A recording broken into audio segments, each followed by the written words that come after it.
Okay, we're going to talk about brainwaves, meditation, and breathing exercises. And we'll start with the gamma here up at the top. This is where your brain has heightened perceptions, learning, problem solving, task, and cognitive processing.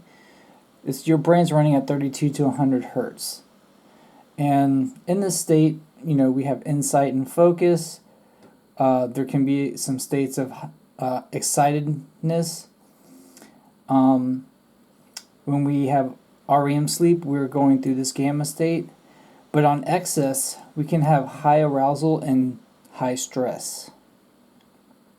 The next one below that is the beta, which is 13 to 32 hertz. And the beta is an awake state. We have alert consciousness, thinking, and some excitement as well. And we have, sometimes we'll have good concentration there, some cognition, and our mind's active. But on excess, there's still a level of stress going on. Below that is the alpha, running at from 8 to 13 hertz. And you can see the waves are starting to get slower. And this is where we start getting physically and mentally relaxed. In the alpha state, we're more calm, we're more passive. But on excess, we can be daydreaming and have a lack of focus. Below that is the theta state, running from 4 to 8 hertz. And in the theta state, we can be very meditative. We have intuition, our memory. It's like a light sleep. There could be some raw emotions there. But on the negative or excess, there can be some raw emotions and some depression or feeling drowsy or drifting into sleep. And then lastly, we have the delta state, running at 0.5 hertz to 4 hertz. This is the deep meditation, the dreamless sleep. There's a loss of body awareness, but there's a lot of repair. So in that deep sleep, we're getting a lot of repair going on. Some things about the delta state is, you have a detached awareness. There's physical repair with healing sleep. But on excess, there can be an inability to think and learn. And then, let's see. So, one thing we want to practice doing is belly breathing. So, with belly breathing, we want to practice using our lower diaphragm breathing, which they'll call in Western science, or the belly and Chinese medicine we call Dantian breathing. And so when we're breathing down here, we're making our diaphragm, which is like a drum skin, move down. And then this is helping the oxygen come into the lungs. The lungs will descend down more, bringing in more air. And so this bringing in more air and bringing in more oxygen is very good for the brain. So when you inhale, the diaphragm comes down, more air comes in, and then when you exhale, it moves up, and then releasing the carbon dioxide. And so our brain is 1/50th our body weight. And so the brain cells demand more oxygen than all the other cells in the body, about 12.5% more. So our brain needs a lot of oxygen, and that's why we need to practice deep breathing. So one technique is, do that belly breathing, and then just watch the breath go in and out. This is called mindfulness meditation. In the Orient, they call it Vipassana in Buddhism and in India. And that's just watching the breath go in and out. Anytime your mind wanders off, just go back to breathing. The breathing is the point of concentration. And if you can do that for a good 20 to 30 minutes, that's really, really good. Another technique that's easy and it uses a sound or a mantra is called TM, or Transcendental Meditation. And in that method, you have a sound that has no meaning. It comes from Vedic sounds from the Sanskrit language, I believe. And So you just focus on the sound, and anytime your mind wanders, you just go back to the sound. There's no breathing involved, and you don't want to combine that with breathing. So they're two separate methods. Don't try to combine them. And it's really important because you get to that deep state. In TM, they'll explain it like you're like the ocean. There's a wave, and this is your I am, I exist. I'm a wave. I'm this kind of wave. I'm a big wave. I'm a small wave. You know, I'm a blue wave. I'm a clear blue wave. Whatever. But when the ocean settles and you go deep into the ocean, there are no waves. There's stillness and silence, and you go into that deep delta state. And in that TM, you pretty much get in that state for a good 10 to 15 minutes, sometimes 20 minutes. And then, so TM, you're supposed to do it twice a day for 20 minutes.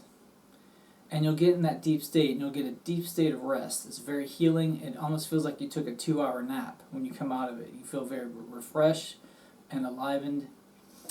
So, the Delta state in many religions and cultures kind of has many different names. Now, it's a very spiritual state. It's very, we're working with the spirit and the soul. There is a... in that state where it's void and no thought, it's not like an empty vacuum. There we have joy, peace, loving kindness, and equanimity. And it's not a soulless, impersonal type of space, and it's not an escape zone or anything like that. It's actually the true source of healing. So, don't think of it as like, oh, it's against my religion, because different religions have kind of like different names for that deep state. The Buddhists might call it nirvana. The Hindus might call it the unification of Atman and Brahman. The Christians, the grace of God. I don't know what the Islamic would call it. Maybe the being one with Allah, or if the Jews call it one with the Jehovah. In Chinese, they call it the Wuji state. It's kind of like a emptiness or void. But again, it's not void of positive emotions. So we want to encourage you to practice meditation, maybe Vipassana, mindfulness meditation, or learn TM. And that'll help root you down into the positive emotions. You don't have to live in worry, anxiety, fear, anger, and grief or sadness. You can find that true source of healing within you and cultivate the positive virtues like kindness, patience, feeling centered, grounded, concentrated, courage, and self-esteem. So that deep state does bring you to a state of self-realization. A lot of cultures call it like that state is very blissful or very peaceful, things like that. I'm going to show you a list of the TM mantras. I don't know if this is the official list, but I do see my mantra there, and we'll kind of talk about it just for a second. So I'm going to switch the camera back to here.